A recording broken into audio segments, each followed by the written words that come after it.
YouTubers and car enthusiasts alike, I have decided to do a top 10 things I hate about my Subaru. I'm going to keep it particular to this car. So far I haven't had the usual Subaru issues, I guess.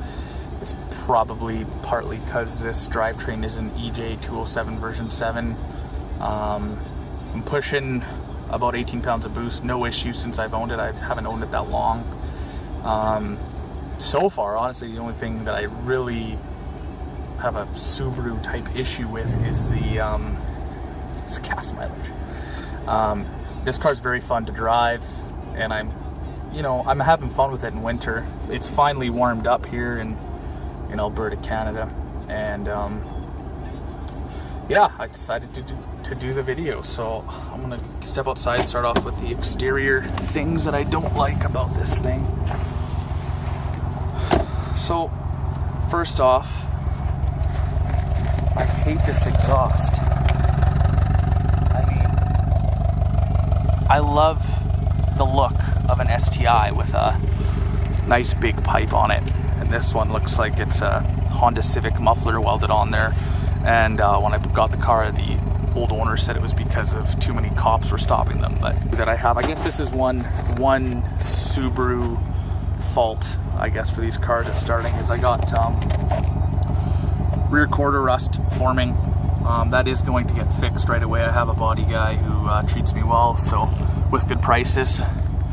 So that'll be getting fixed. Another one is, I don't know if you can see it, but there's clear coat peel here, and that's from a wrap that the previous owner had on it. Took it off, took the clear coat off, so it's even up here. This car has the 0607 rear diffuser on the window, and the carbon fiber's kind of getting in crappy shape, sorry. Another thing is the mirrors are carbon fiber. The clear coat on the carbon fiber is rubbing off, and they're kind of getting sun faded.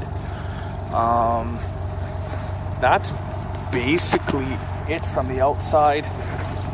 They hardwired in the HID lights, which again I'm not a fan of. I like OEM wiring for sure, because you don't run into the issues. Yeah, so that's pretty much on the exterior what I have an issue with, that I could have pointed out to you guys. Just getting the list here because I wrote everything down. Oh yeah, the brakes needed done. So I bought a brand new brake kit. Had to helicoil the calipers, which was a pain. The car was in the garage, and I needed to go to work the next morning, and we didn't end up finishing because 2 out of the 4 calipers needed helicoils. And so whatever, got the helicoil kit for $120 or whatever it was from, I think it was Greg's, which is really expensive for a drill bit and an insert. On top of that, the calipers that I bought, they sent one 5x114, where this bolt pattern is a 5x100. On top of that, there is just the overall maintenance neglect from the previous owner. When I got this car, the brakes had to be done. We did the spark plugs, and when I was doing the spark plugs, I thought to myself, I'll check the timing belt, which was a good idea but a bad idea, because again, I had to stop the car, stop driving it, simply because I didn't want the timing belt to go. It was one of the worst timing belts I've ever seen in my life. This is an interference engine, so if the belt goes, 99% chances you're gonna have bent valves. So that was a huge issue to me. Another one is the heater controls in this car. The little cable that attaches to the controls. The cable holder thing is broken, so it doesn't crank all the way to hot.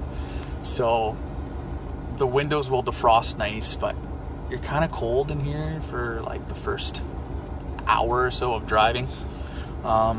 which kind of sucks, but it's totally drivable. I do it on a daily basis. We had minus 30-ish weather here for about a week, and I was still driving this car, so that was all good. Another, I guess, typical Subaru thing is the valve cover gaskets. They're leaking bad right now. And of course it's a boxer engine, so when they leak, they go onto the header, which burns the oil, and the oil smell gets in the cab.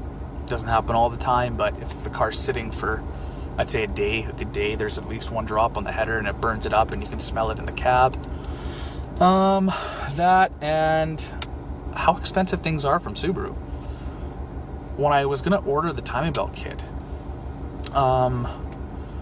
it was priced pretty high. Specifically the tensioner. The tensioner was $230 alone, which to me is like atrocious. I have done many timing belt jobs on DSMs, our Evo 6. Evo 6 was kind of expensive. Supras are nice for the timing belt because they're cheap. They're cheap, and like OEM Toyota parts, and they're decently priced. That with the fact that the tensioners on the Supras are supposed to be lifetime, from what I'm told. Also did a 1J, which again was really cheap. You could buy the whole kit, water pump, seals, everything, for like $250-300. The Subaru I found was at least double that if you were getting anywhere near OEM stuff. And I think that pretty much concludes what I wanted to get out there for the top 10 things, at least, that I hate about this particular car right now. On that note, I'm going to leave it here. I will upload a video of the 10 things that I like most about this car, and probably another video on the background, I guess, of this car. So you can expect that in the near future, and I hope you guys enjoyed. See ya.